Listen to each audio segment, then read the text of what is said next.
मैंने अपनी पत्नी सीमा को जहर दिया। यह एक साधारण शख्स से शुरू हुई। सीमा एक स्कूल टीचर थी और मैं एक सॉफ्टवेयर इंजीनियर।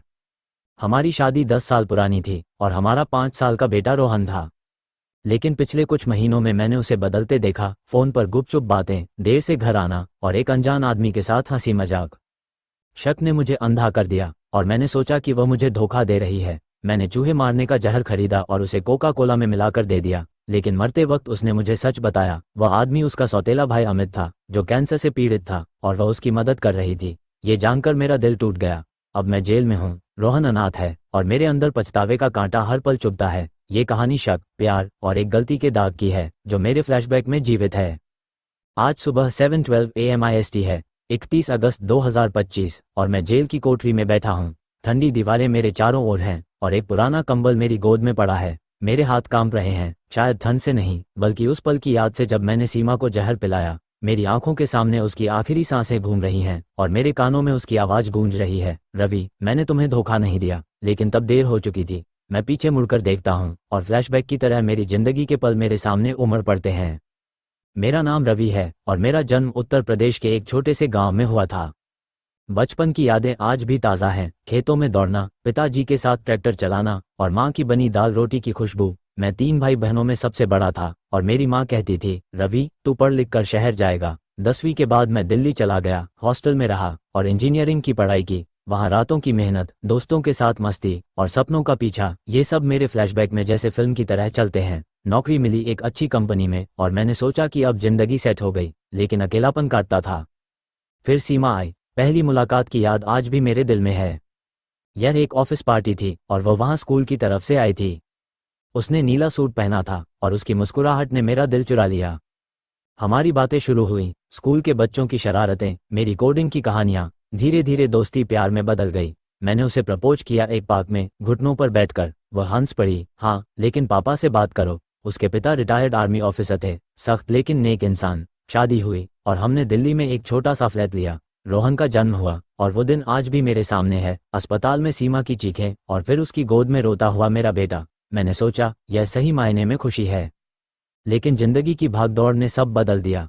ऑफिस में प्रमोशन के लिए ओवरटाइम, देर रात तक कोडिंग और सीमा का अकेलापन। वह कहती, रवि, रोहन को तुम्हारी जरूरत है। मैं जवाब देता, एक दिन सब ठीक होगा, पैसा कमाना जरूरी है। धीरे धीरे दूरियां बढ़ी, सेक्स लाइफ कम हो गई और हमारी बातें सिर्फ रोहन या घर के काम तक सीमित रह गई।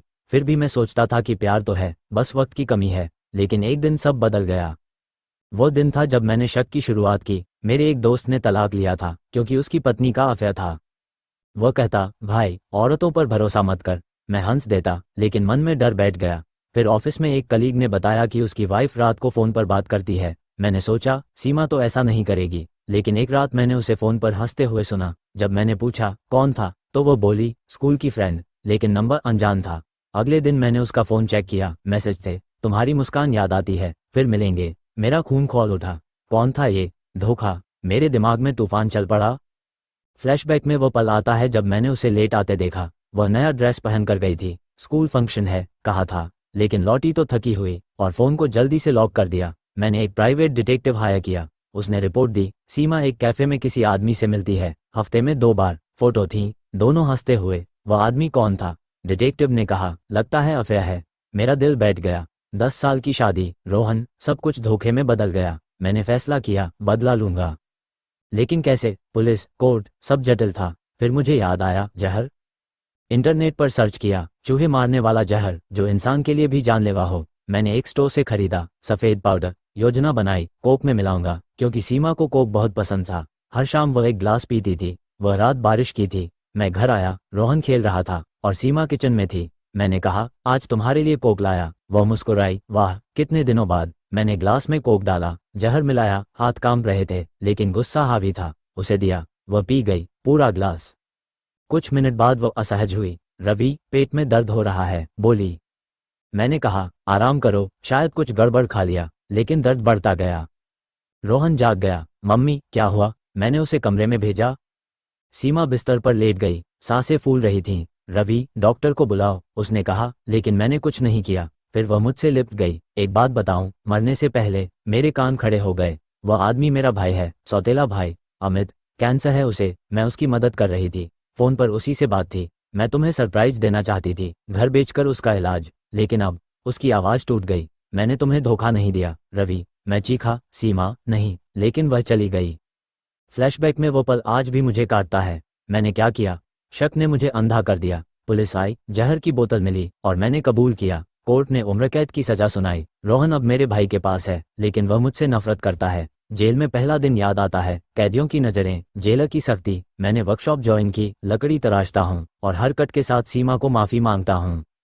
एक दिन शालिनी, एक सामाजिक कार्यकर्ता, आई। रोहन परेशान है, उसे सलाह चाहिए, बोली। मैंने कहा, उसे बताओ, शक न करे। फिर अमित मिलने आया, कमजोर, बीमार। उसने सीमा की डायरी दी। उसमें लिखा था, रवि मेहनत करता है, लेकिन शक उसे अंधा कर रहा है। अमित बोला, मैं मरने जा रहा हूँ, तुम्हारी सजा कुछ नहीं बदलेगी। मैं रोया, डायरी पकड़कर। जेल में मैंने काउंसलिंग शुरू की, कैदियों को अपनी कहानी बताई, शक, गलती, पछतावा। शालिनी ने कहा, रोहन माफ करना चाहता है। उसने एक ड्राइंग भेजी, मैं और वह साथ में। शायद एक दिन मिलेंगे। ये कहानी शक का सबक है, प्यार और भरोसे की कीमत समझो, वरना दाग जिंदगी भर रहता है। मैं और यह आवाज़ मुझे उस रात की याद दिलाती है जब मैंने सीमा को जहर पिलाया। मेरे हाथ अभी भी उस ग्लास को पकड़ने की सनसनी से कांपते हैं, जिसमें मैंने उसका विश्वास तोड़ा और अपने ही हाथों से उसकी जिंदगी छीन ली। फ्लैशबैक की तरह मेरी आंखों के सामने पुरानी यादें उमड़ पड़ती हैं, बचपन के खेत, सीमा की मुस्कुराहट और रोहन की मासूम हंसी। लेकिन इन सब के बीच एक कांटा चुभता है, जो मेरे दिल को हर पल चीरता है, प्यार का दाग, जो शक की आग में जलकर काला हो गया। मेरा नाम रवि है और मैंने अपनी जिंदगी को अपने ही हाथों से बर्बाद कर लिया। जेल की दीवारें मेरे चारों ओर हैं, लेकिन असली कैद मेरे मन में है, जहां हर पल सीमा की आंखों में आंसू और उसकी आखिरी बातें गूंजती हैं। मैं पीछे मुड़कर देखता हूं और मेरी जिंदगी की हर छोटी बड़ी बात मेरे सामने चलचित्र की तरह चलने लगती है। बचपन में मैं एक साधारण गांव का लड़का था, जहां सुबह की ठंडी हवा और खेतों की मिट्टी की खुशबू मेरी दुनिया थी। पिताजी खेती करते थे और माँ घर संभालती थी। मैं सबसे बड़ा था और मेरी माँ कहती थी, रवि, तू पढ़ लिख कर बड़ा आदमी बनेगा। उस वक्त मैं नहीं समझता था कि यह सपना मुझे कहाँ ले जाएगा, लेकिन मैंने मेहनत की। 10वीं के बाद दिल्ली का हॉस्टल, रातों की पढ़ाई और दोस्तों के साथ मस्ती, ये सारी यादें आज भी मेरे मन में ताज़ा हैं। इंजीनियरिंग की डिग्री हासिल की और फिर नौकरी मिली, लेकिन शहर की चकाचौंध के पीछे अकेलापन था जो मुझे खाए जा रहा था। फिर सीमा आई, जैसे कोई एंजल मेरी जिंदगी में। पहली मुलाकात की यादें आज भी मेरे दिल को गुदगुदाती हैं। यह एक ऑफिस पार्टी थी और वह स्कूल की तरफ से आई थी। नीला सूट, खुले बाल और उसकी हंसी ने मुझे बेकाबू कर दिया। हमारी बातें शुरू हुई, वह बच्चों की शरारतें सुनाती और मैं अपनी कोडिंग की कहानियाँ। धीरे धीरे हम करीब आए। एक दिन मैंने हिम्मत की और उसे प्रपोज किया, पार्क में घुटनों पर बैठकर। वह हंस पड़ी, हाँ, लेकिन पापा से बात करो। उसके पिता सख्त थे, लेकिन शादी की मंजूरी दे दी। हमने दिल्ली में एक छोटा सा फ्लैट लिया और शादी के बाद हनीमून मनाली में बिताया। बर्फ में खेलना, रात को आग के पास बैठना, वो दिन स्वर्ग जैसे थे। फिर रोहन हुआ। अस्पताल में सीमा की चीखें सुनकर मेरा दिल धड़क रहा था, लेकिन जब उसने रोहन को गोद में लिया तो मैंने सोचा कि अब मेरी जिंदगी पूरी हो गई। लेकिन जिंदगी की रफ्तार ने सब बदल दिया। ऑफिस में प्रमोशन के लिए ओवरटाइम, देर रात तक काम और सीमा का अकेलापन। वह कहती, रवि, रोहन को तुम्हारी जरूरत है। मैं जवाब देता, एक दिन सब ठीक होगा, पैसा कमाना जरूरी है। धीरे धीरे हमारी बातें कम हुई और रिश्ते में एक खामोशी आ गई। सेक्स लाइफ भी प्रभावित हुई। वह थकी रहती और मैं तनाव में। फिर भी मैं सोचता था कि प्यार तो है, बस वक्त की कमी है। लेकिन एक दिन सब उलट गया।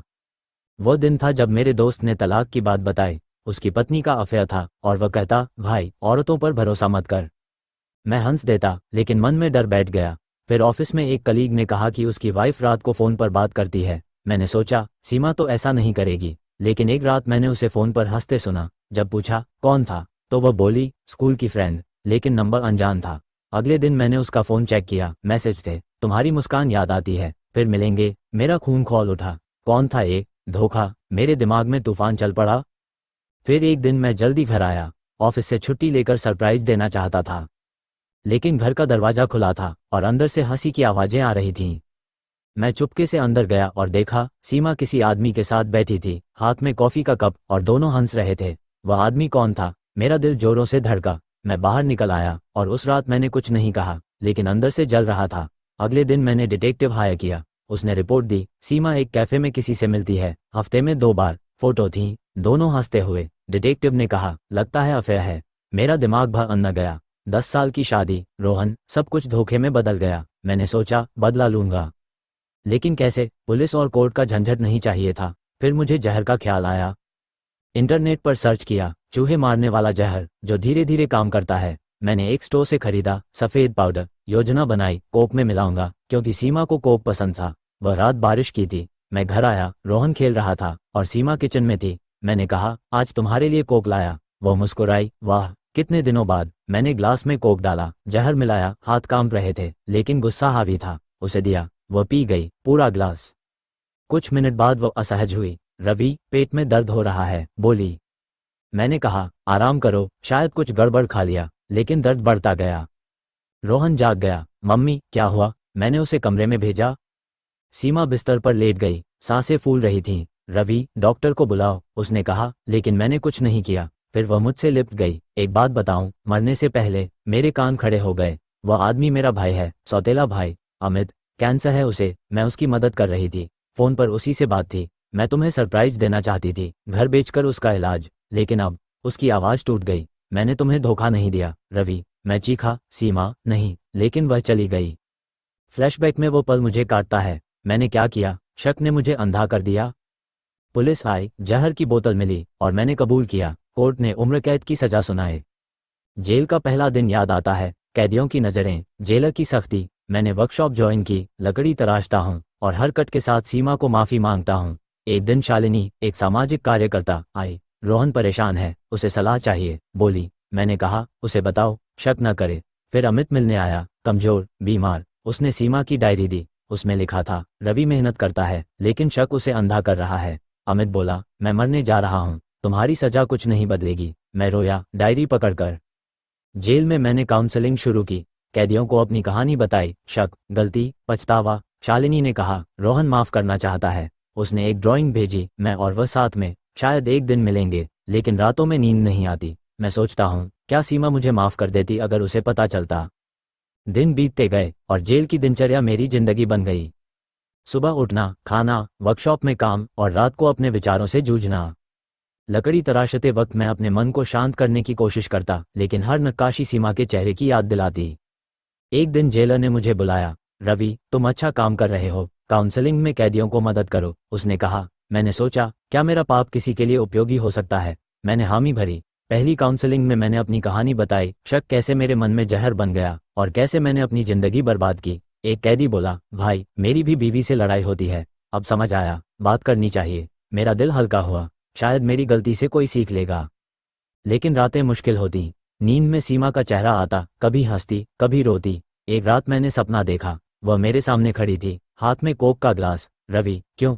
उसने पूछा। मैं चीखा, माफ़ कर दो, लेकिन वह गायब हो गई। पसीने में भीगा जागा और रोया। जेल के एक पुराने कैदी ने सलाह दी, दिमाग को भटकाओ, लिखो। मैंने कागज़ पेन मांगा और लिखना शुरू किया, अपनी जिंदगी की कहानी। हर पन्ने पर मेरे आंसू गिरे और हर शब्द मेरे पछतावे को दर्शाता था। फिर एक दिन शालिनी फिर आई। रवि, रोहन स्कूल में अच्छा कर रहा है। वह लिखना चाहता है कि पापा को माफ़ करता है, लेकिन डरता है, उसने कहा। मेरे आंसू निकल गए। मैंने एक चिट्ठी लिखी, रोहन, पापा ने गलत किया, लेकिन मैं तुम्हारे लिए जीऊंगा, मुझसे मिलने आओ। जवाब में एक ड्राइंग आई, एक पेड़ जिसके नीचे एक बच्चा और एक आदमी बैठे थे। शायद वह मुझसे मिलने की इच्छा रखता था। मैंने जेलर से इजाज़त मांगी और अगले महीने मुलाकात तय हुई। मुलाकात का दिन आया। रोहन सामने खड़ा था, छोटा सा, आंखों में सवाल। मैंने उसे गले लगाने की कोशिश की, लेकिन वह पीछे हट गया। पापा, मम्मी क्यों गई? उसने पूछा। मेरा गला रुंध गया। बेटा, पापा ने गलती की, शक ने मुझे अंधा कर दिया, मैंने कहा। उसने कुछ नहीं कहा, बस आंखों में आंसू लिए चला गया, लेकिन उसकी चुप्पी में एक उम्मीद थी। शालिनी ने कहा, वह धीरे धीरे समझेगा। मैंने सोचा, शायद एक दिन वह मुझे माफ़ कर दे। इधर अमित की हालत बिगड़ती जा रही थी।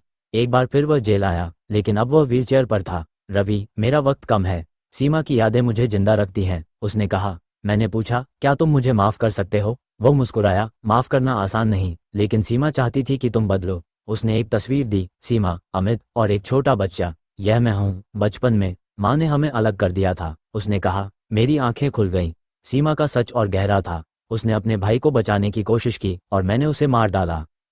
जेल में मैंने और मेहनत की। काउंसलिंग में मैंने कैदियों को सिखाया, रिश्तों में भरोसा जरूरी है। एक दिन एक कैदी ने कहा, तुम्हारी बातों से लगता है जिंदगी में बदलाव संभव है। मैंने सोचा, शायद मेरा पाप किसी के लिए रास्ता बनाएगा, लेकिन मन में एक सवाल रहता, क्या सीमा मुझे ऊपर से देखकर शांति पाती होगी? मैंने प्रार्थना शुरू की, हर रात सीमा और रोहन के लिए। फ्लैशबैक में एक और याद आई, शादी की पहली सालगिरह। हमने केक काटा और सीमा ने कहा, रवि हमेशा साथ रहेंगे। मैंने हंसकर कहा, हाँ, प्यार कभी खत्म नहीं होगा। लेकिन शक ने उस प्यार को जहर में बदल दिया। अब मैं सोचता हूँ, अगर मैंने बात की होती तो क्या होता। अगर मैंने उससे पूछा होता कि वह कैफे में क्यों जाती है, तो शायद सच पहले पता चल जाता। लेकिन गुस्सा और जलन ने मुझे अंधा कर दिया। जेल में एक किताब मिली, मैन सर्च फॉर मीनिंग। उसमें लिखा था कि दुख से अर्थ निकाला जा सकता है। मैंने सोचा, मेरा दुख रोहन और दूसरों के लिए उपयोगी हो सकता है। मैंने जेल में एक ग्रुप बनाया जहां कैदी अपनी कहानियां शेयर करते। एक ने बताया, मैंने अपनी बीवी को मारा था शराब के नशे में, अब पछतावा है। मैंने कहा, पछतावे से सीखो, बदलो। धीरे धीरे ग्रुप बड़ा हुआ और जेलर ने मेरी तारीफ की।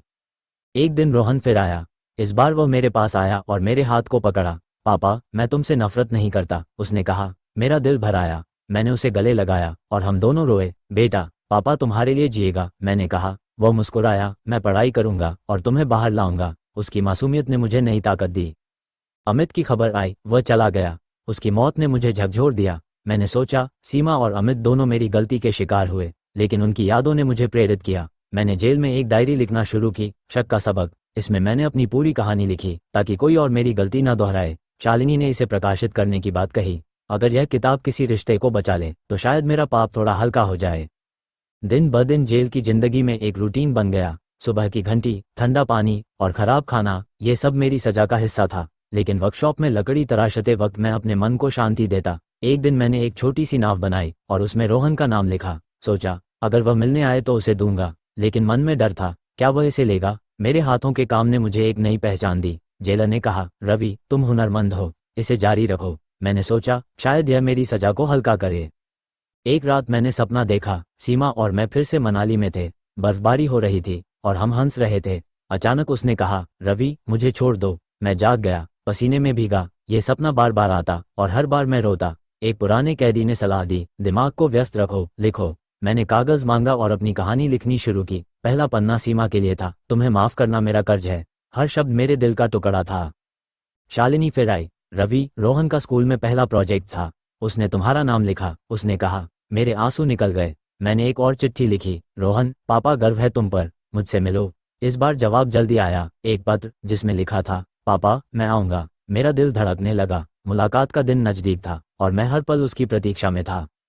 मुलाकात के दिन मैंने नाव तैयार की। रोहन आया, छोटा सा लेकिन आंखों में सवाल। मैंने उसे नाव दी। ये तुम्हारे लिए, मैंने कहा। उसने इसे लिया और फिर मेरे पास आकर बैठ गया। पापा मम्मी क्यों गई, उसने पूछा। मैंने सारी सच्चाई बताई, शक, जहर और पछतावा। वह चुप रहा, लेकिन आंखों में आंसू थे। मैं तुम्हें माफ करता हूँ, लेकिन मम्मी नहीं लौटेगी, उसने कहा। मैं रोया और उसने मेरा हाथ पकड़ा। वो पल मेरे लिए नई जिंदगी था। अमित की हालत और खराब हो गई। उसने एक वीडियो भेजा, रवि मैं चला जा रहा हूँ, सीमा की यादें मेरे साथ हैं, तुम बदलो। वीडियो खत्म होते ही मुझे एहसास हुआ कि मैंने 2 जिंदगियां बर्बाद की। मैंने जेल में एक प्रार्थना सभा शुरू की जहां कैदी शांति के लिए प्रार्थना करते। एक ने कहा, तुम्हारी वजह से मेरा गुस्सा कम हुआ। मैंने सोचा, शायद मेरा पाप किसी के लिए आशीर्वाद बन जाए। डायरी लिखते वक्त मैंने हर फ्लैशबैक को डाला, पहली मुलाकात, रोहन का जन्म और जहर का पल। हर पन्ने पर मैंने सीमा से माफी मांगी। शालिनी ने इसे प्रकाशक को भेजा और एक दिन खबर आई, शक का सबक छपने जा रही है। अगर यह किसी को बचाए तो शायद मेरा बोझ हल्का हो। रातों में अब सपने बदल गए। सीमा मुस्कुराती थी और रोहन मेरे साथ खेलता था। मैं जेल में हर दिन एक नई चुनौती थी। सुबह की ठंड, कैदियों की नजरें और खाने की थाली में कमजोर रोटियां, ये सब मेरी सजा थी। लेकिन वर्कशॉप में लकड़ी तराशते वक्त मैं अपने मन को शांति देता। एक दिन मैंने एक छोटी सी कुर्सी बनाई और सोचा कि अगर रोहन बड़ा हो जाए तो उसे दूंगा। मेरे हाथों का काम जेलर को पसंद आया और उसने मुझे और जिम्मेदारी दी। रवि तुम दूसरों को सिखाओ, उसने कहा। मैंने हामी भरी और धीरे धीरे मैं एक नेता बन गया। कैदियों ने मुझसे सलाह लेनी शुरू की, घरेलू झगड़े, शक और पछतावा। मैंने अपनी कहानी दोहराई और हर बार मेरी आंखें नम हो जाती। एक रात मैंने फिर सपना देखा। सीमा मेरे सामने थी, लेकिन इस बार वह गुस्से में नहीं थी। रवि रोहन को मत छोड़ना, उसने कहा। मैं जाग गया और मन में एक नई ऊर्जा आई। मैंने सोचा, मेरी जिंदगी अब रोहन के लिए है। अगले दिन मैंने शालिनी से कहा, रोहन को हर हफ्ते चिट्ठी लिखूंगा। उसने हामी भरी और मैंने लिखना शुरू किया। पहली चिट्ठी में मैंने लिखा, बेटा पापा हर दिन तुम्हारे लिए प्रार्थना करता है। जवाब में उसने एक ड्राइंग भेजी, एक सूरज जिसके नीचे हम दोनों थे। मुलाकातें नियमित हो गईं। हर बार रोहन थोड़ा करीब आता। एक दिन उसने कहा, पापा मैं डॉक्टर बनना चाहता हूँ। मैंने कहा, बेटा पापा को गर्व होगा। उसने मुस्कुराया और मैंने सोचा, शायद मेरी गलती से उसकी जिंदगी बेहतर होगी। लेकिन मन में एक डर रहता, क्या वह मेरे पाप को भुला पाएगा। मैंने उसे सच्चाई धीरे धीरे बताई, शक कैसे मेरे मन में पनपा और कैसे मैंने जहर का फैसला लिया। वह चुप रहा, लेकिन उसकी आंखों में समझ थी। अमित की यादें अब कम हो रही थीं, लेकिन उसकी बातें मेरे मन में गूंजतीं। एक दिन उसका एक दोस्त जेल आया। अमित ने तुम्हारे लिए एक पत्र छोड़ा, उसने कहा। पत्र में लिखा था, रवि मैं तुम्हें माफ करता हूँ। सीमा चाहती थी कि तुम रोहन को संभालो। मैं रोया और सोचा शायद मेरी सजा का मकसद यही था। मैंने जेल में एक छोटा सा पुस्तकालय बनाया जहाँ कैदी किताबें पढ़ते। शक का सबक वहाँ रखी गई और कईयों ने इसे पढ़ा। एक ने कहा, भाई मेरी बीवी से लड़ाई रुक गई। मैंने सोचा शायद मेरा पाप किसी के लिए आशीर्वाद बन गया।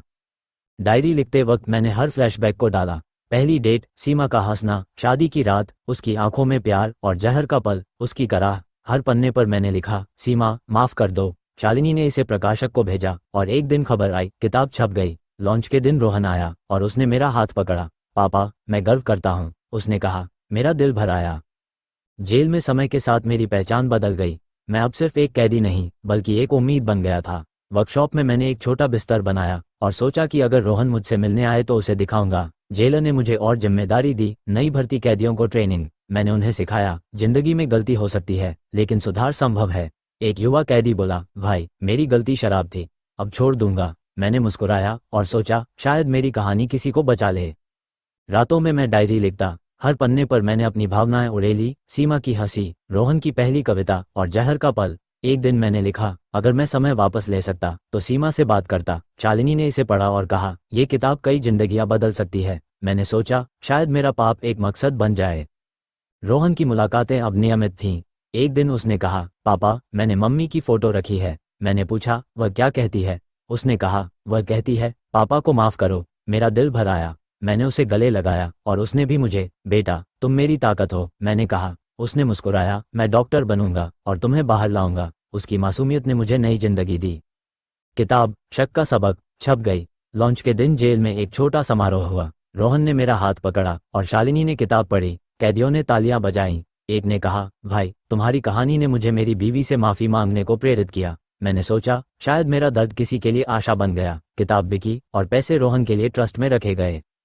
एक दिन जेलर ने बुलाया, रवि तुम्हारा व्यवहार अच्छा है, पैरोल की सिफारिश करूंगा। उसने कहा। मेरा दिल धड़कने लगा। क्या मैं आज़ाद होऊंगा? मैंने प्रार्थना की और रोहन से कहा, बेटा मेहनत करो। वह मुस्कुराया, पापा मैं तैयार हूँ। पैरोल की प्रक्रिया शुरू हुई और 1 साल बाद खबर आई, मुझे 6 महीने की पैरोल मिली। पैरोल के दिन रोहन मुझे लेने आया। बाहर की हवा, सूरज की रोशनी, सब नया लगा। हमने एक छोटा सा घर लिया और मैंने वर्कशॉप शुरू की। रोहन स्कूल जाता और मैं लकड़ी का काम करता। रात को हम साथ में खाना खाते और वह मेरी कहानियां सुनता। एक दिन उसने कहा, पापा मम्मी को माफ कर दो। मैं रोया और कहा, बेटा मैंने उसे माफ कर दिया लेकिन खुद को नहीं। उसने मेरा हाथ पकड़ा, हम साथ हैं, यही काफी है।